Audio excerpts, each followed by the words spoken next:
Right, guys, I'm going to show you how to do this face merge workshop. So open up Photoshop if you haven't already. I always like to go to the bridge, so File, Browse in Bridge, access your photographs. I've been on Google and I've saved 2 portraits to show you with. I just used Hollywood actors for this, but when you're doing your search, if you end up using images off Google, go to images and just make sure you've got it, click on tools and make sure you've got large selected so you have high resolution. Now you could use photographs, you could take a picture of yourself and a family member, any of those sorts of things, but I'm just using a couple of Hollywood images just to show you. If we were at school, I'd probably get us all to take photos of each other and then actually use each other. But this will do just as a practice. So I've got my images saved on the desktop. So I can go up to the panel here and I can go to my desktop. So I clicked on, so I go desktop and then I can go down to Face Merge Workshop, which I've got set up ready. Here we go, Face Merge Workshop, and I can just open that. And I've got 2 images here that I'm going to use. You can double click on each one to open it, or you can just highlight them both and right click. I'm going to open with Photoshop.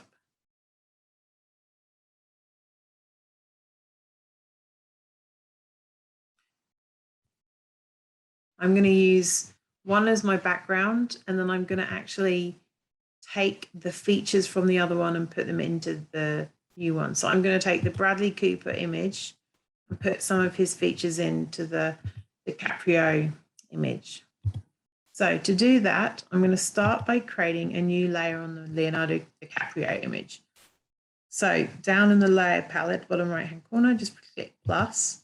Now I've got myself a new layer where you can see where I've got the cursor.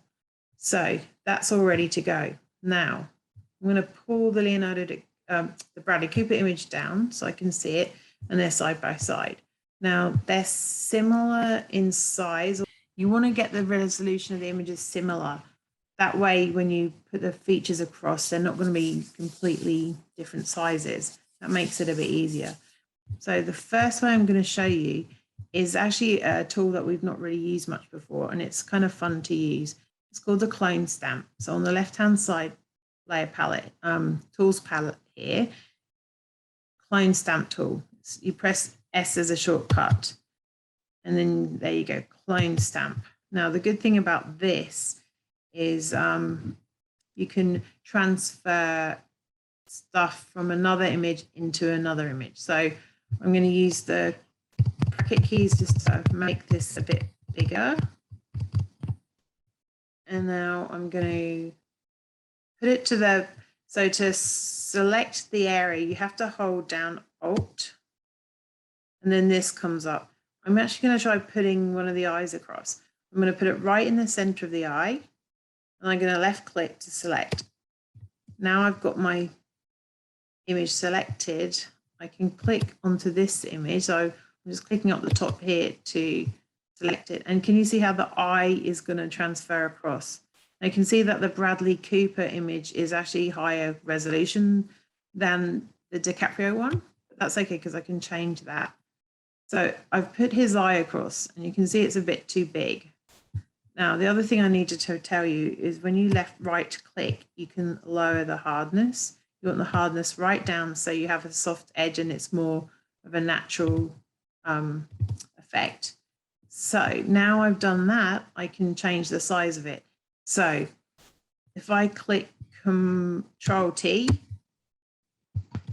or edit or Command T if it's a Mac, now I can see how I've got that selected and I can actually reduce the size. I can change the scale and the size and I can make that smaller. It's really weird.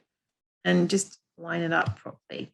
Now, one of the things you can do is lower the opacity of that as well. So you go to the opacity here on the layer palette and you lower it. You can actually see the original feature underneath and you can sort of line them up and make it even more effective.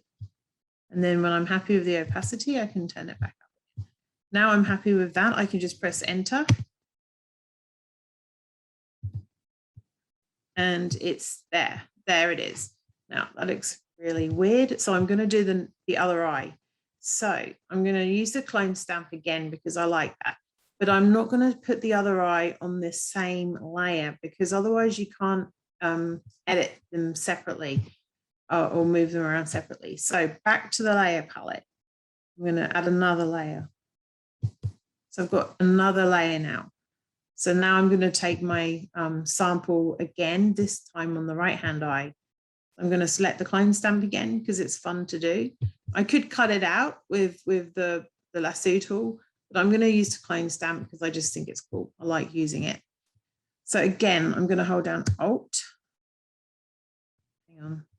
I've got to actually select the image first. So got the image selected. I'm going to hold down Alt.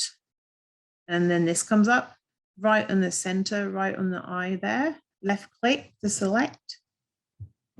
And then I've got it selected. And just double check by right clicking that you've got the hardness down. So you right click to get that option.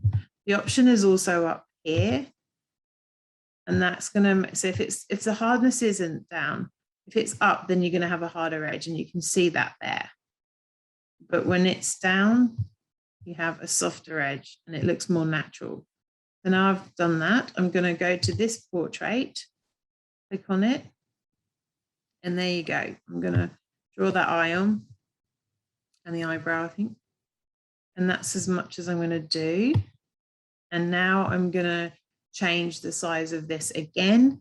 So again, Control T. And I can also rotate it slightly. You can see it's a little bit with angle. So I'm going to lower the resolution on the layer down here, opacity. I said resolution, I meant opacity. Down to about 50-ish, and I can see both layers. And I'm going to reduce the size by grabbing the corner. I'm going to line it up, and I'm also going to rotate it slightly. So if I go to the corner like so, the cursor becomes curved, and I can just rotate it. There you go. And then when I'm happy with that, you can nudge it with the arrow keys too. Make more subtle movements. When I'm happy with that, press Enter. And then I'll up the opacity, the layer palette down here again. And there's the other eye. Looks really, really weird. You can play around with the scale. The other thing you can then do is, I think it's better if you zoom in on the portrait. Sorry, select the one you want to work on. Using your navigator up here, which is, if you're not sure where to find it and it's not open, just it's Windows there, Windows Navigator, and click that so that it's open.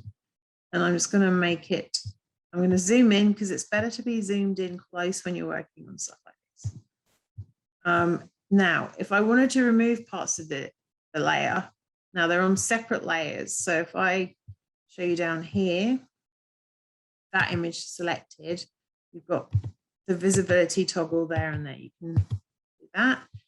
On this side, the tools palette, if you select the eraser, which is this one, shortcut E, then you can select the layer that you want to work on, which you guys are probably used to doing now. And you can actually rub out bits of the layer. Again, bracket keys for the size, or right click, make sure the edge is soft by pulling that down. There is the size there, but the shortcut is just bracket key, which I find much easier. Only works when that's closed. Sorry, select the eraser again. Bracket keys, and then if you want to rub any parts of this out, you can. And then the other thing to do is then to match the skin tone. So you're going to go up to Image, Adjustments, and you can play around with the color balance and the contrast up here. So contrast or levels allows you to darken or lighten the layer a bit, and it helps match it. I mean, these are matched pretty well. And then also if you go to Image Adjustments, you've also got color balance, where here you can just literally tweak it a little bit, like a bit of red, a bit of yellow, and it sort of improves the match of the skin. You just play around with that. So You see how before it looked a bit pink? After I've added a little bit of yellow, and it just matches it better. So you can see that. I'm going to select his nose this time. Clone stamp, select that. Go to the portrait. Go to the area and very centrally where you want to select it. So hold down Alt, left click, right in the center of the feature.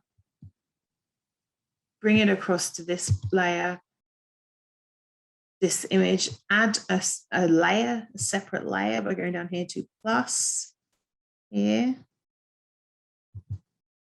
And then draw your feature on there. So I'm going to go right in the center, and I'm going to make this brush size a little bit smaller actually, so I have a bit more control. Looks really strange. There you go. Draw the nose on, maybe that mole. And then I'm going to change the size. So I'm going to go Control or Command T. I'm going to bring that down. That looks so weird. Oh yeah, lower the opacity here on the layer palette a little bit. There you go. And rotate it a bit by going to the corner if I need to. Line it all up a bit more. Tab it into position using the arrow keys. And then enter. And then up the opacity again down here on the layer palette. And there you have it. And then if you want to go to the move tool, which is the one up the top here, the crisscross one, or the shortcut for that is V, you can, play around with moving it a bit more. Luckily, they've both got a bit of facial hair, so it sort of blends in quite well. And you can just tab that into place using the arrow keys. There you go. It's starting to look a bit more realistic. And then finally, tweaking it with image adjustments if needs be, contrast if it needs it, and color balance. I'm going to add a bit more yellow. Yeah, just add more yellow, and then it blends it in more. There you go. We have got Bradley DiCaprio. So hopefully that all makes sense. You can see the before and the after. I've got a new Hollywood actor. Have some fun with it, and I will see you next lesson. And I look forward to seeing what you come up with. Alrighty, bye.